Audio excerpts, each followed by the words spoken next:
All right, let's be real for a second. Have you ever found yourself wide awake at 3 a.m., just staring at the ceiling, wondering why your brain is throwing a party while the rest of the world is asleep? If that sounds familiar, then you're in the right place. We're about to dive into a hilarious and honestly super relatable confession from someone who is living the full-on night owl life. This sentence right here, this is the heart of it all. For so many people, this isn't just a bad habit. It feels like it's hardwired into your DNA. This is the core confession from our source, a creator who has just stopped fighting it and now pretty much lives by the moon. So, to really get into this mindset, we first have to ask, what does it actually mean to be a night owl? I mean, beyond just staying up late. Let's break down what this nocturnal life really looks like. Yeah, we're not just talking about going to bed after midnight. We're talking about pushing deep into those early morning hours. You know, when 3 or 4 a.m. basically becomes your new midnight, and your day doesn't really get going until the sun is already way up in the sky. And here's what that looks like in the real world. The creator just lays it all out, admitting it's, and I quote, terrible by normal standards. Sleep at 3 a.m., wake up at 2 p.m. It's a total flip of the typical 9 to 5 world. But here's the thing. Living on a schedule like that doesn't just change when you sleep. It kind of messes with how your brain works, and that leads to some, well, let's just call them unique side effects. You know, when your brain is constantly running on empty, things can get a little weird. And according to our source, the #1 side effect is developing a truly bizarre, kind of chaotic sense of humor. I mean, case in point, this is the kind of joke a sleep-deprived brain comes up with. It's totally absurd, a little bit dark, and it makes perfect sense when you haven't had what feels like a real night's sleep in who even knows how long. And they keep coming. These thoughts are just rapid fire, they make no sense, and they just pop into your head. It's like this creative chaos that only exists in the dead quiet of 3 a.m., long after the logical part of your brain is clocked out for the day. And this is another classic symptom, isn't it? The 3 a.m. internet rabbit hole. When you're the only one awake, you just stumble into the strangest corners of YouTube, watching things you would never, ever admit to during daylight hours.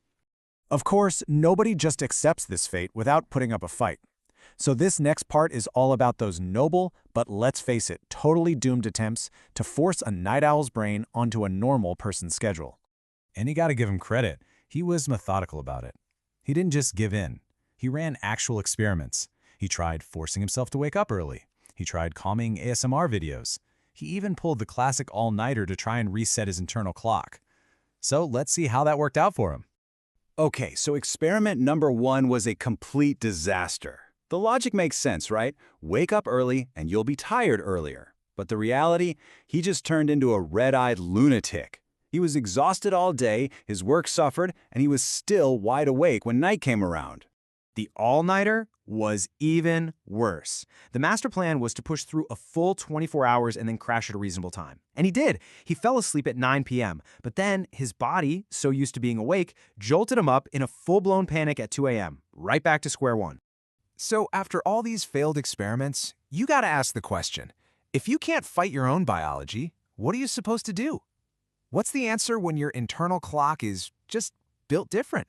And that brings us to the final, and honestly, the most important part of this whole journey. It's not about finding some magic cure. It's about a huge shift in thinking, from fighting against your nature to finally just accepting it. This was the big turning point. He just stopped. He stopped fighting it. He stopped trying to fix what maybe wasn't even broken. He let go of the idea that his sleep cycle was a problem that needed to be solved and started to see it as just the way he was. And this led to a really simple, if slightly morbid, realization.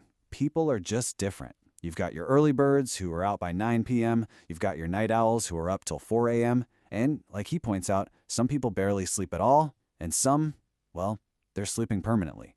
And that is the whole point, right there. There's no single correct way to live or to sleep. It all comes down to our own biology, our own chronotypes. All this pressure to fit into one schedule just ignores the basic fact that all of our internal clocks are wound a little bit differently. So that really leaves us with one final thought to chew on. Whether you're a night owl, an early bird, or somewhere in the middle, maybe the real question isn't how you can change your schedule, but whether you're actually listening to what your own body is trying to tell you.